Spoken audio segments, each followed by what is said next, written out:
Many protests intensify. Iran exiled Prince Reza Pahlavi gives rallying cry. Dozens killed, internet suspended. President Trump warns Iran of US action if protesters are killed as nationwide unrest intensifies. West Bengal Chief Minister Mamata Banerjee will take to the streets after ED raids on IPAC offices sparked political turmoil in Kolkata. The Enforcement Directorate moves High Court. Madras High Court to rule on CBFC certification of Vijay's film amid DMK BJP tensions. Film fraternity urges art remains apolitical. No end to political drama and blame game over alleged remarks made by leader of opposition Atishi in Delhi Assembly.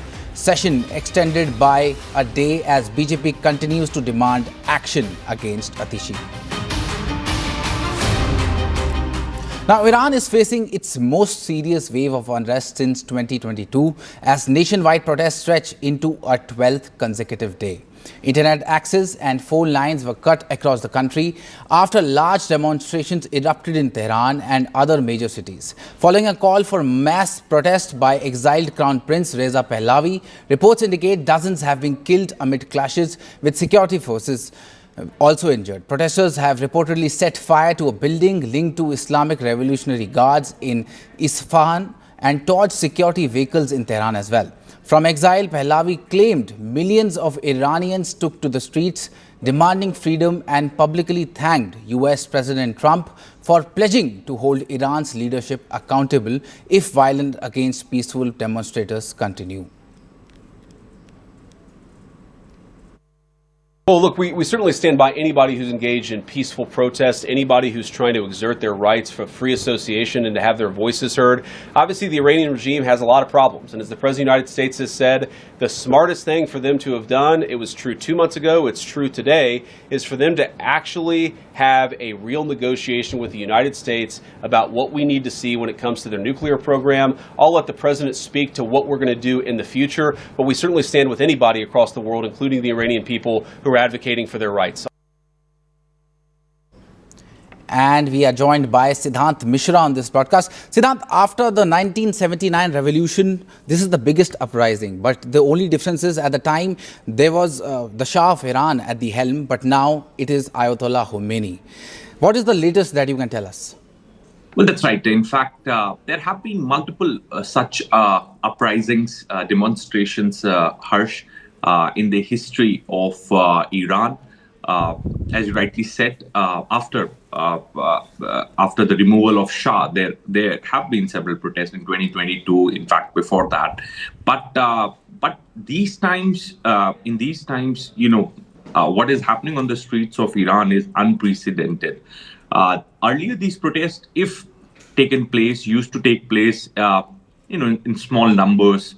Some college students, some women protesting to remove hijab, etc., etc.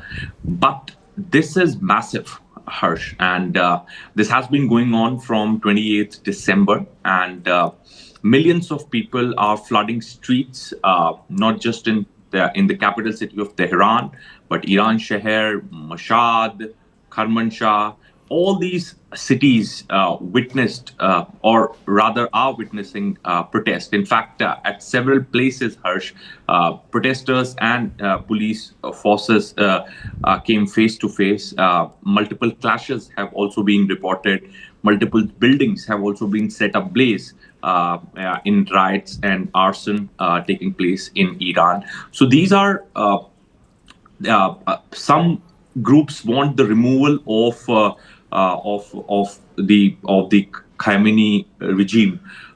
Some groups want the return of Pahlavi. In fact, there were slogans also raised in support of Pahlavi. So it all started on 28th December because people were on 28th December protested against the poor economic condition of Iran.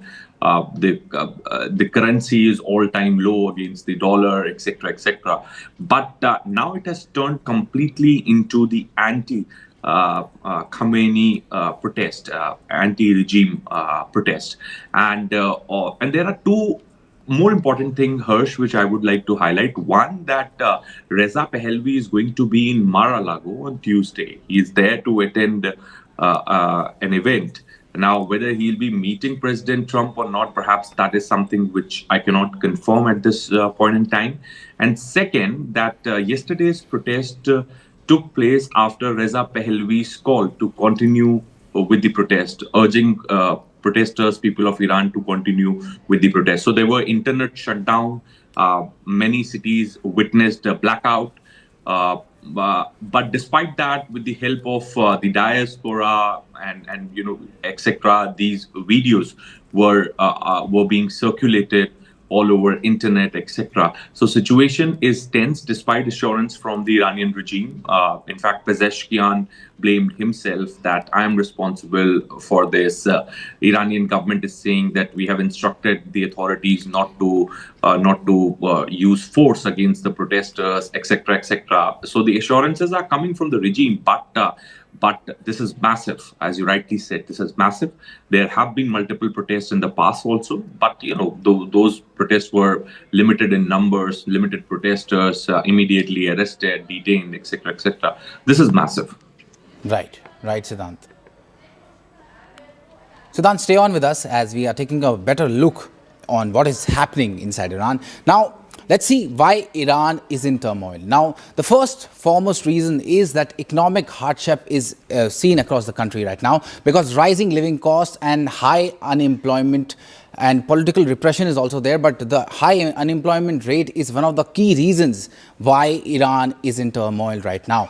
Now, also we can see that political repression, the next one, political repression has also been seen as limited political freedom and, the women's right and social restrictions across the country is also one of the reasons why Iran is in turmoil. Now, strict enforcement of mandatory hijab laws is also one of the reasons. Now, human rights concern, as we can see, use of force against protesters, including deaths. Now, we can see that, and as we have seen in the past, that 41 people have died.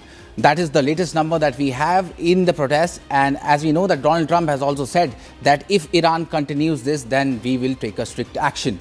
Then the next reason is the elite privilege of certain individuals across Iran, lack of transparency in government institutions. So this is also one of the reasons why Iran is in turmoil right now, because the youth of the country is particularly depressed and angry with the kind of transparency that is there in government institutions, as we know that it is not easy to question government institutions inside Iran. Now, let me go across to Siddhant. Siddhant, how influential is the Crown Prince among the protesters in Iran? Well, he has been trying to get back to Iran from a very long time. In fact, Harsh, he has been speaking about the situation in Iran. He keeps meeting the diaspora, Iranian diaspora, etc. But since the last 6 months, he has become super active, and this all started with the American when American and Israeli forces struck targets inside Iran, and at that time, since then, he has become super active. In fact, reacting to every single development taking place in Iran, and now you see that he is giving out calls for protest. He is urging protesters to continue the protest. He's going to Mar-a-Lago. So perhaps significant developments are taking place. In fact, last time around also, Hirsch, it was anticipated. There was chatter. Many media outlets reported that Pahlavi could be sent to Iran to overthrow the regime, etc., etc. This I'm talking when 6 months back, American and Israeli forces struck targets inside Iran, but that did not happen. But he remained active. He has been taking up issues, meeting diaspora, etc., Iranian diaspora, etc. So now since he's going to Mar-a-Lago, he's urging people to continue to keep protesting. There are group of protesters, asking for his support, protesting in his support, etc. All those things we are witnessing in Iran from last 10 days. So it's very interesting to see that how situation unfolds in Iran. Right, Siddhant.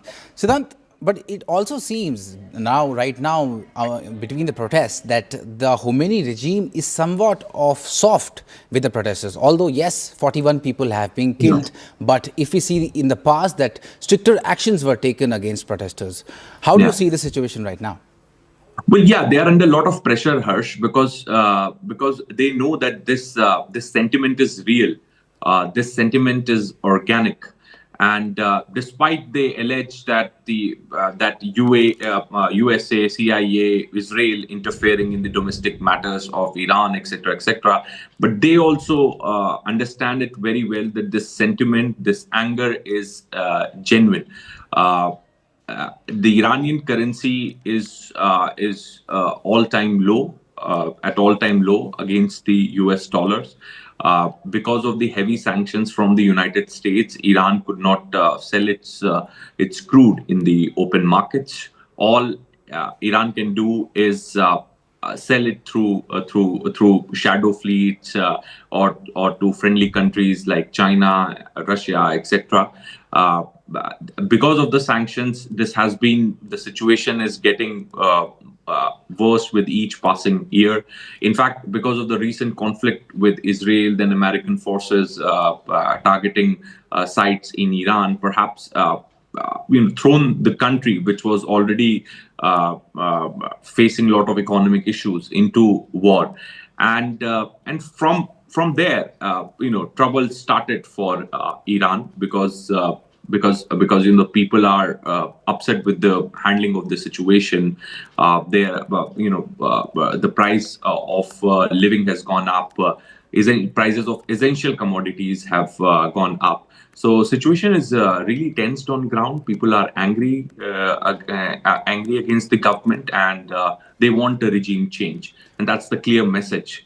Look at the crowd on the streets at night in Tehran. There could be pro-Pahlavi protesters, there could be anti-regime protesters, etc. But all of these protesters are angry, and this anger is genuine and organic. Right. We can see on our screens that protesters are on the street, and we can also see that the influence of exiled Crown Prince is still there. But Siddhant, stay on with us as we are getting some more breaking news. Iranian opposition leader Reza Pahlavi says, and I quote, "Millions of Iranians demanded their freedom tonight. In response, the regime in Iran has cut all lines of communication. It has shut down the internet, it has cut landlines, it may even attempt to jam satellite signals. I want to thank the leader of the free world, President Trump, for reiterating his promise to hold the regime to account. It is time for others, including European leaders, to follow his lead, break their silence and act more decisively in support of the people of Iran." So that is a big statement that is coming in from Reza Pahlavi. And let me go across to Siddhant. Siddhant, let's address the elephant in the room. What about the involvement of the United States in these protests? Well, Iran has been alleging this from the very beginning, that it is United States, Western forces, Israel behind protests taking place in Iran. To an extent, this could be correct also. But Harsh, as we were discussing before, this anger is real. I have friends living in Tehran. I know people in Iran. In fact, I visited Iran a few years back. The situation is really bad there on ground in terms of cost of living, in terms of the prices of the basic essential commodities, the social service net, etc. People are very angry with the government, and they may accuse the new government, but actually they are angry against the regime. And this was brewing from a very long time. Let me tell you this. There have been protests in Tehran, in other parts of Iran, many times in the past also. But those protests were small in numbers, less protesters, immediately detained, not reported in the international media, etc., etc. But this has been going on from a very long time. In fact, people want the regime change, and there is no second thought about it. You look at the slogans being raised. You look at the slogans being raised in support of Pahlavi. Definitely, they want things to change for them, for their next generation, and this is the reason that they are on the streets. Protesting, massive protests is going on. Protesters have come in large number, 10,000s of protesters, I'm told, were in Tehran yesterday. So as I said, that this protest is organic, genuine. This anger is organic, genuine. People are really unhappy with the regime, with the way they are handling their economic problems. The focus is more on making missiles, in strengthening the defense of the country. But when it comes to the Aam Aadmi, common man of Iran, the common man is paying the price. Perhaps that's the sentiment on ground. Right, Siddhant. Siddhant, we'll look at some visuals from Iran. These are heart-chilling visuals that we can see that the violence has really gripped Tehran, and we can see that the Iran is really gripped by violence. As you can see, this is a police station set on fire in Mashhad in Iran. Now you can see the protesters are really violent, and the whole thing is taking a different note altogether. Now we can also see that the statue of Iranian commander Soleimani torched by protesters. You can see that this Iranian commander Soleimani was a popular figure, but the protesters have torched the statue of this Iranian commander. And the next we can see that security vehicles set ablaze in Tehran. As we know that Tehran is the capital of Iran, and we can see that the protesters have set the police vehicles ablaze in Tehran, right in the capital. So it can really tell you that how the protest, what is the magnitude of these protests that are ongoing in Iran right now. As you can see, the next footage is tear gas hurled at protesters. So we can see that the protesters are really being targeted by the police in Iran, and you can see that tear gas is being used to tackle protesters, to really hold the protest. But as we can see that there is no holding the protest as of now. And the next footage is that protesters attack police. So this is what really tells you the magnitude and the intensity of the protest that is right now going in Iran. And we can see the anger against the present regime, which is Ayatollah Khomeini. And for further updates, we will have a look at a CNN coverage. Listen in. We're nearing now 2 weeks of these protests. Do you think the nation might reach a breaking point? First of all, President Trump actually mentioned that some people were killed because of the crowd. This is misinformation. I have to make this clear that the Iranian regime opened fire. In 10 days, 40 people got killed. They're not just numbers. They're not just statistics. They are the people with empty hands took to the street chanting for freedom, dignity. They want to have a normal life, and they're being killed by IRGC, the Revolutionary Guards. I think this is the Berlin Wall moment in Iran. If international community get united, the same way when they were all united to help East Germany to bring down the wall. Now Iranian people are trying to bring the wall of dictatorship down. We need to see action from Europeans, from free world. Otherwise, believe me, Jake, they will kill more innocent people. And as we can see that this is the current situation in Iran, and we'll have to really see how the situation really unfolds. Now we are slipping into a very short break. News and updates continue on the other side. Stay with us.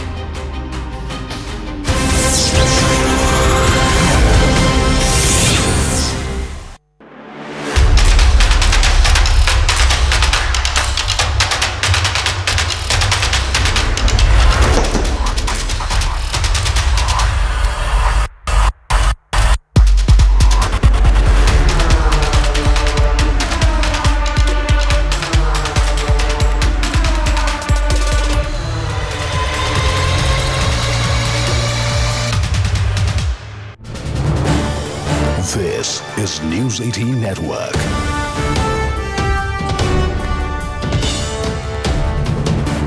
India's largest news network. Now shifting focus to Bangladesh, amid rising cases of anti-Hindu hate in Bangladesh, my colleague Pallavi, who is reporting from Ground Zero, speaks to a Hindu daughter fighting for her mother's release. A year back, Jamaat men entered the home of advocate Tureen, attacked her with pencils and hit her mother. She was arrested, accused of favouring Hasina and India and being anti-Jamaat. The incident has sparked controversy with allegations of targeted harassment and communal violence. Tureen's family claims that the attack was a response to her social media posts and activism. The Jamaat-e-Islami has denied involvement, but Tureen's supporters argue that the arrest is an attempt to silence her. Tureen's case has gained attention on social media, with many calling for her mother's release and justice. The investigation is ongoing and Tureen continues to fight for her mother's freedom. Well, as Bangladesh is going through its battle for democracy, we were also talking about a daughter's fight for her mother. We, of course, for obvious reasons, are not going to reveal her name and also her face. Thank you very much for speaking to me, first of all. It must have been a traumatic fight to fight for your mother. How has it, what has been the experience? What did you see her mother go through? My mother was arrested for false cases and she was allegedly put behind the bars, but she did nothing like that, and she was beaten up in the remand of 7 days. The court is not giving her bail and she is suffering from fever, cold, and she has cancer too, so it's very difficult for her to survive in the jail. But why was she picked up in the first place? Because she was targeted by her enemies like the Jamaat-e-Islams and the BNPs.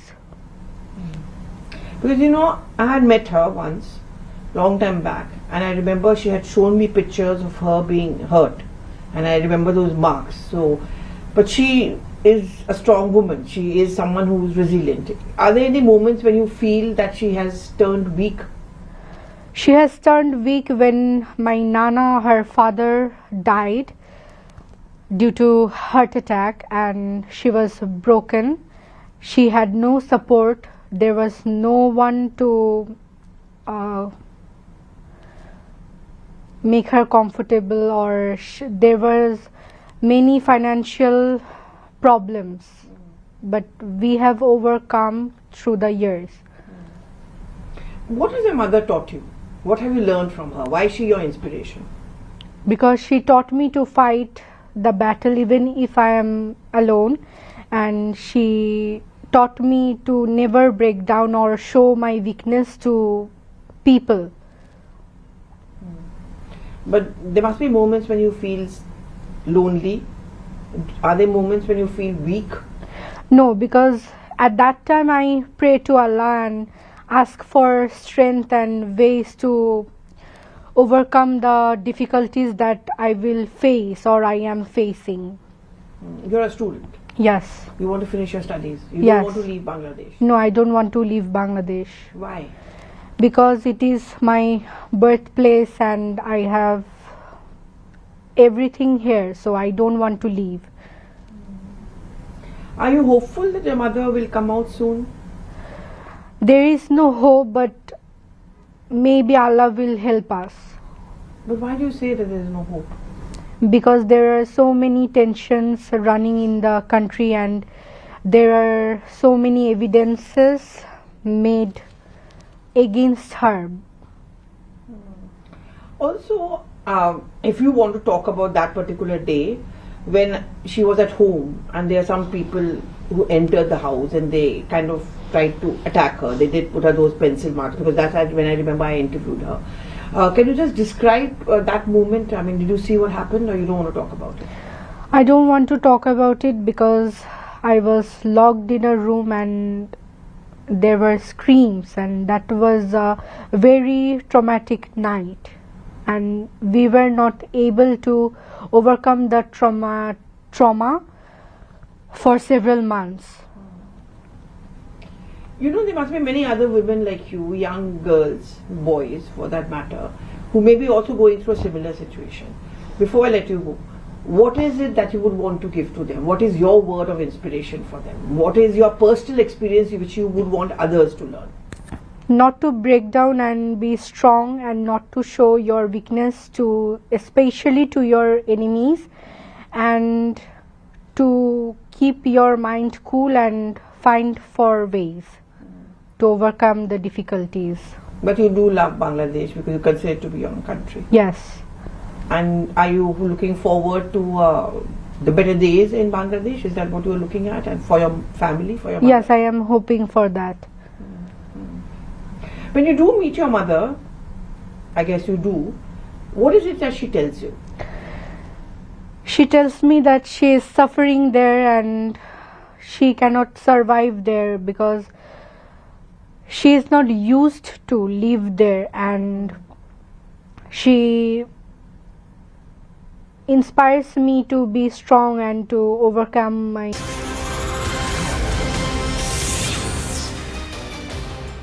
Welcome back. You are watching CNN News 18. Now, the Delhi Assembly session has been extended by a day amid a political drama over alleged remarks made by leader of opposition Atishi.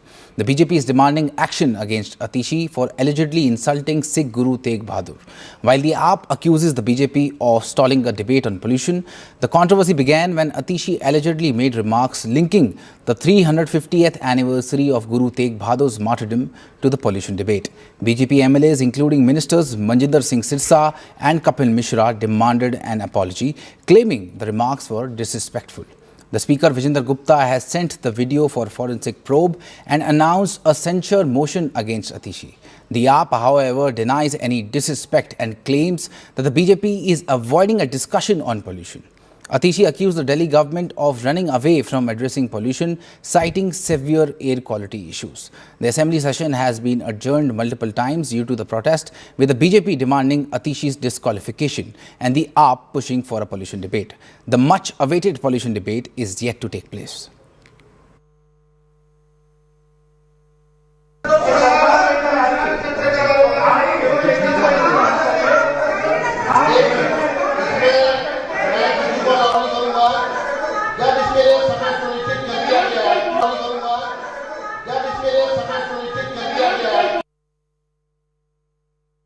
विधानसभा के अंदर प्रदूषण pollution पे चर्चा हो, ये अति आवश्यक है। इसीलिए पिछले 2 दिन से जो विपक्ष की नेत्री द्वारा गुरु साहिबान के अपमान में शब्द कहे गए, उसके चलते विधानसभा का 2 दिन का हाउस खराब हुआ। आतिशी जी पिछले 2 दिन से हाउस से लुप्त हैं, जो कहती थी कि पोल्यूशन पे चर्चा क्यों नहीं कर रहे। अब तो 2 दिन आई नहीं, जबकि चर्चा होनी थी।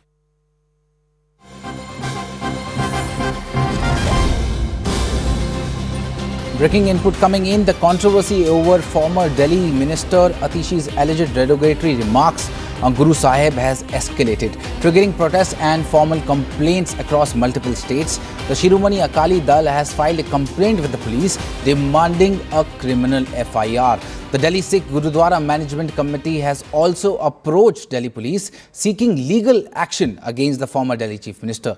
Meanwhile, the Haryana Gurudwara Management Committee has taken the matter to the Sri Akal Takht in Amritsar, the highest temporal seat of Sikh authority.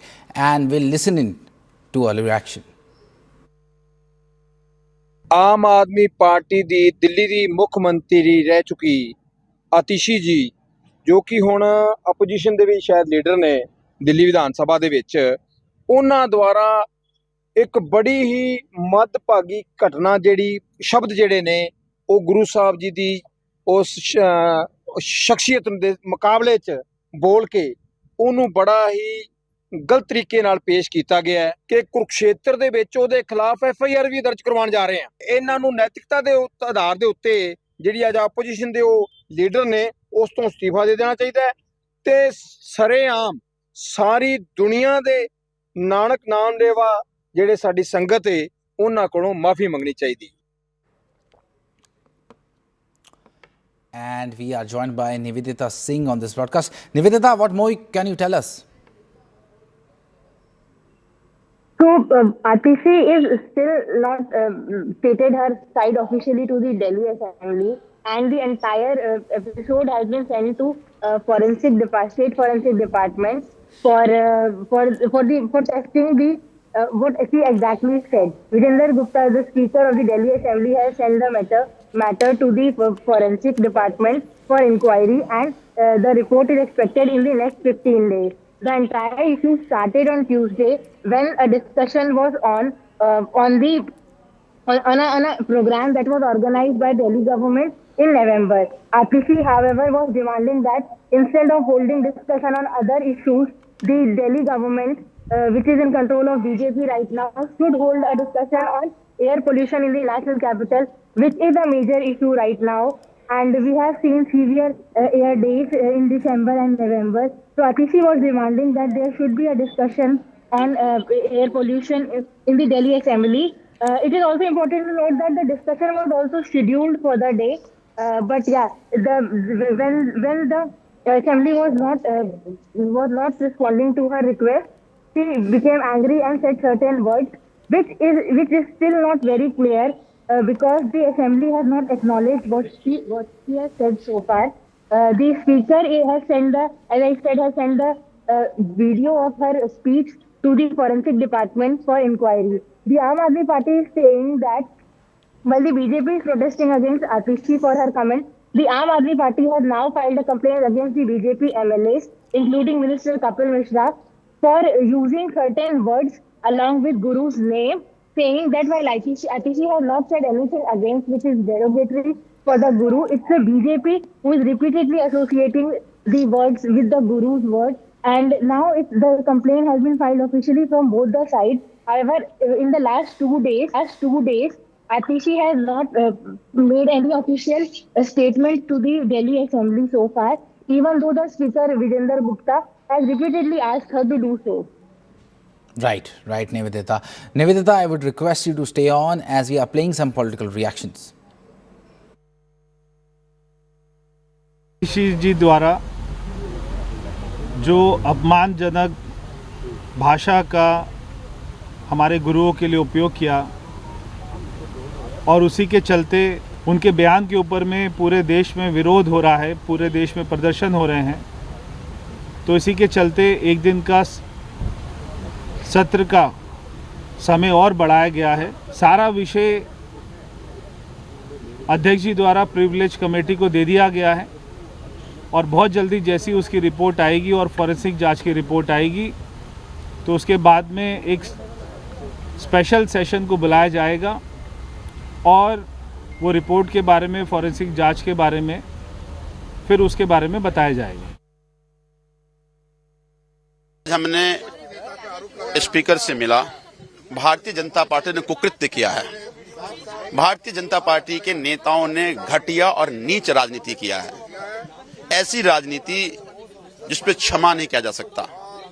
इन लोगों ने फर्जी वीडियो बनाया और फर्जी वीडियो में गुरु साहब का नाम घसीटा। अरे तुम इतने नीच हो गए, गंदे हो गए कि अपनी राजनीतिक फायदा के लिए गुरु साहब का नाम घसीट रहे हो। कपिल मिश्रा की सदस्यता रद्द की जाए, सभी विधायकों जिन्हें ट्वीट रिट्वीट किया उस पर कार्रवाई की जाए और साथ में हमें रॉ फुटेज दिया जाए, पूरा वीडियो दिया जाए और सदन में भारतीय जनता पार्टी के नेता माफी मांगे। Now shifting focus to West Bengal, Mamata Banerjee is gearing up to hit the streets in Kolkata today. Following a dramatic turn of events yesterday, the Enforcement Directorate raided the offices of IPAC, a political consultancy firm, and the residence of its co-founder Pratik Jain, sparking a political firestorm. Chief Minister Mamata, who arrived at Jain's residence during the raid, claimed that the ED was trying to seize TMC's internal documents and sensitive data. She accused the agency of data loot and alleged that the raids were politically motivated. The ED, however, maintained that the searches were part of a routine anti-money laundering operation and not targeted at any political party. The battle is set to move to the courts today, with the Kolkata High Court scheduled to take up the ED's charge along with the counter complaints by the TMC and the Jain family. An IT office IPAC office. How can they do it like this? If I raid their party, their IT office, will it be all right? কেন্দ্রীয় সংস্থা সাংবিধানিক সংস্থার কাজে এর আগেও হস্তক্ষেপ করেছেন। মুখ্যমন্ত্রী তো আমার বাড়িতে সিআইডি পাঠিয়েছিলেন। আপনার বাড়িতে যদি তল্লাশি হয় 100 কোটি টাকা পাওয়া যাবে। Let the law take its course. That is now sub judice. I, as governor, will not comment on matter which is sub judice before the court. Matter is in the High Court. I am not a higher court to comment on that. Or calls for the explanation. Vinash Kali Viparit Buddhi. And we are joined by Kamalika Sen Gupta on this broadcast. A very good morning to you, Kamalika. Kamalika, what specific evidence prompted the ED to raid the IPAC office in Kolkata? See, according to the ED sources, they have particularly, this is a case which is a cold case, an old cold case, and for which they had particular inputs and for which they were raiding this office. That's what the ED officials were saying, and that's what their statement also says. But the big question is the drama that unfolded while the ED was raiding in Pratik Jain's office as well as Pratik Jain's residence. None other than the Chief Minister went there. Now, Trinamool Congress is saying that this is politics. Trinamool Congress is being made the victim, and it is BJP is doing all this. But on the other hand, the BJP is raising question. Like Amit Malviya has just tweeted, he has mentioned that what led the Chief Minister go there, and he has raised couple of questions as that there were police personnel who was seen taking out documents from Pratik Jain's office. So if it's a Trinamool Congress office, then is police entitled to take things out from Trinamool Congress office? The second question which Amit Malviya has put, that even if it's a corporate office, then also what was police doing there taking out the documents? That is what the BJP's allegation is. What was there so mysterious for which none other than the Chief Minister had to go there? Today, as we know that Trinamool Congress has moved the court because they have, Mamata Banerjee has alleged that there is a data theft and all the other issues are there. On the other hand, the ED has drawn attention of the court yesterday itself, where the statement which has come from ED that the raid was going on okay till the time Mamata Banerjee, the Chief Minister, entered there with police force, and ED has also alleged that some of the documents were taken. So ED will raise in court, number one, that how somebody, how the Chief Minister came there and was an intervention from their part, and the documents which were taken, that should be given back. That would be ED's point in court. That's what my sources are saying. On the other hand, in Kolkata, we know that one suo motu case has been registered against ED, where the Kolkata police point is that whenever there is a raid by an agency, then Kolkata police or the local police needs to be informed, which they have not done. When the Kolkata police went there, the CRPF tried to overpower and confront. So, on that basis, they have also lodged a case. So, high drama expected in the court, both by the ED and the All India Trinamool Congress. Right, Kamalika. Kamalika, stay on with us as we are getting some more breaking news. Showdown over IPAC raids in Kolkata. 8 TMC MPs staging protest at Home Minister Amit Shah's office in Delhi. So that is a major update that is coming in, that 8 TMC MPs are protesting just outside Home Minister Amit Shah's office in Delhi. And let me go across to Kamalika for this. Kamalika, what do you make of this protest? See, this is quite clear that they want to actually build the narrative that Trinamool Congress is a victim of central government's politics, and that is the reason for which yesterday when Mamata Banerjee went inside Pratik's residence, she came out and she directly attacked the Home Minister. So they are going to hit out the street, they are going to take out to the road, and this is the first signal that they went to the Home Minister's residence and they are tried to protest there.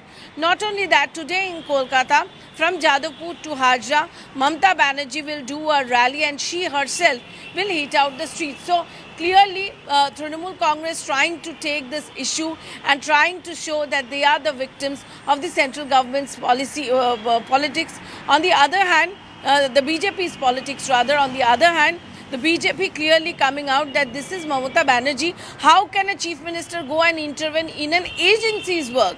That's what the BJP's point is, that when an agency is doing a raid, there can be other means, there can be questions and other things which can be raised politically or otherwise in the court. But how come a chief minister went inside and she tried to intervene the entire process? That's what the BJP's point is. So high-scale drama expected in the court, in the roads of Kolkata. Mamata Banerjee will stage protest, and also on the other hand, JP Nadda is also there today in Bengal. He has also programmed. So definitely the battle for Bengal has started. Right, we'll have to see how this plays out. Many thanks, Kamalika, for gathering all that. Now we are playing some political reactions. ये एक larger conspiracy है। भाजपा को मालूम है यहाँ पर जनता के राय फिर से ममता बनर्जी की तरफ जाने वाला है और वो लोग बुरी तरह से हारने वाला है। तो वो क्या किया, अभी सीबीआई ईडी को मिसयूज कर रहा है। अब देखिए, हमारा जो campaign planning, campaign list, campaign programs, इसका तो पूरा डिटेल वहाँ पर होगा।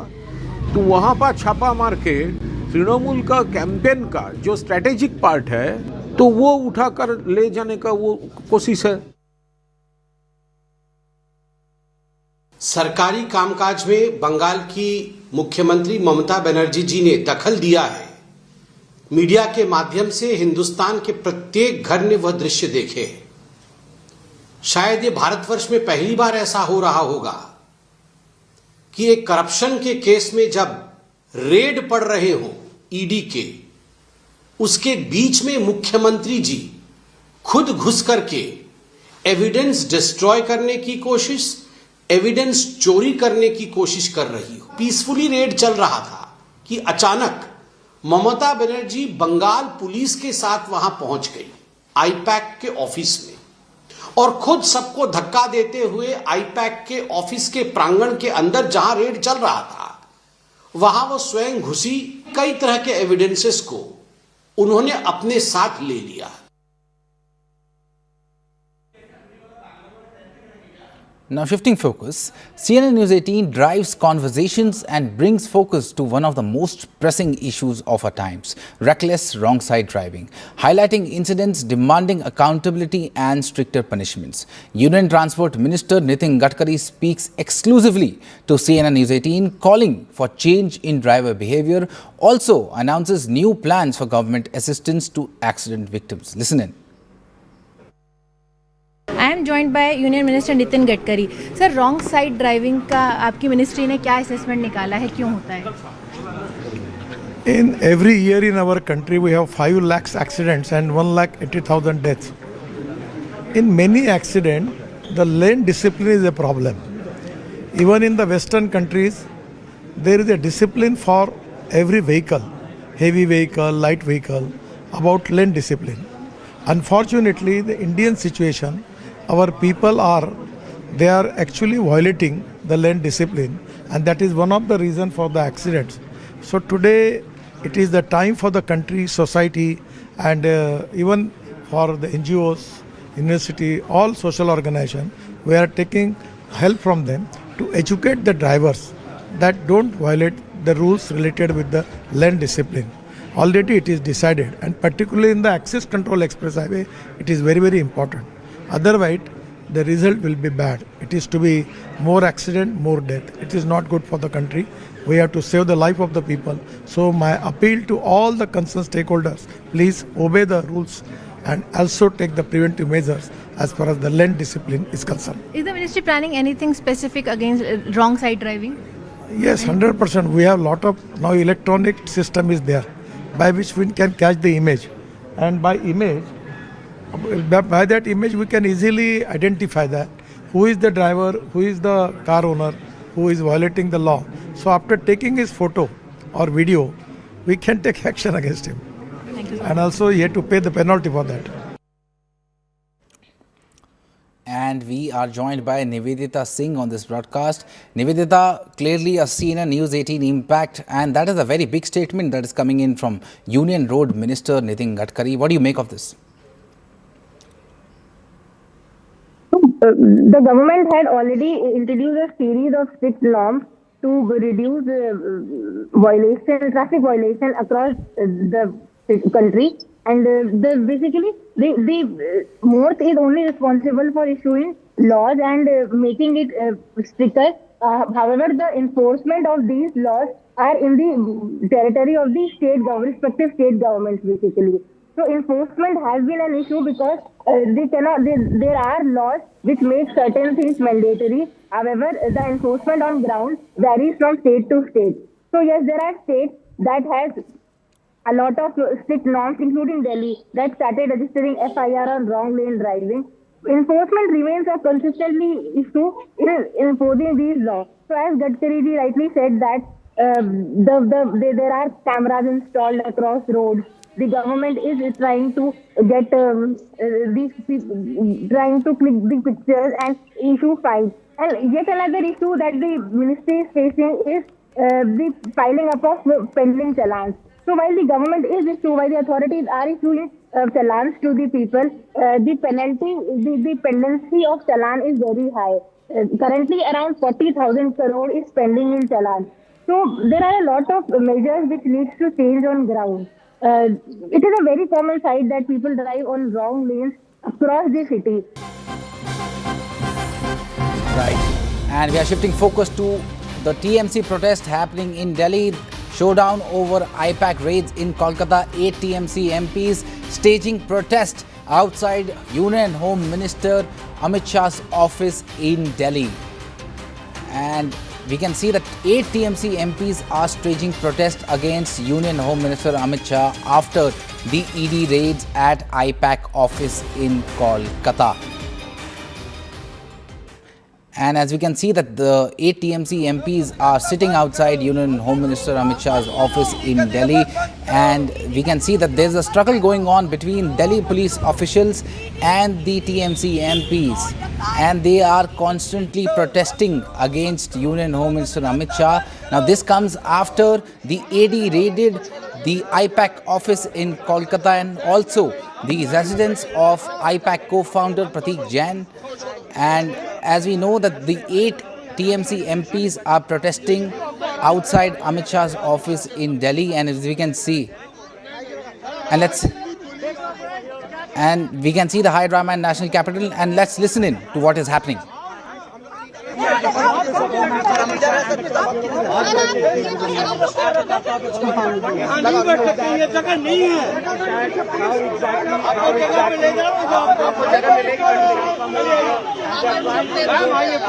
Mr. Manoj Kumar Singh, I know it is not your fault. You are acting on behalf of your Home Minister and everybody. Don't touch my MP. Don't touch him. His leg is hurt already. Sir please आप गाड़ी में चलिए। ये अस्पताल लेके जाइए आगे आप आगे। मैं उठोगे तब तो। नहीं आप नहीं नहीं नहीं नहीं नहीं। खोलो खोलो खोलो। ठीक है सर हटवा रहा हूँ। पूरा ये लगा दिया। नहीं सर ये जी सर हम लोग cooperate. And we are joined by Anshul Singh on this broadcast. Anshul, tell our viewers what is happening in Delhi. Well, this protest is happening right outside the Kartavya Bhavan, where the Home Ministry is situated, and as you can see in these visuals, that MPs from the Trinamool Congress, at least 8 of them, have sat on a dharna over there. Remember, this is a very, very high security area, and protesting in this area is absolutely not permitted according to the statement of the Supreme Court as well. There can be no protest that could happen in this region. If at all a protest needs to happen, it needs to happen at Jantar Mantar. Remember, this is right next to the India Gate and the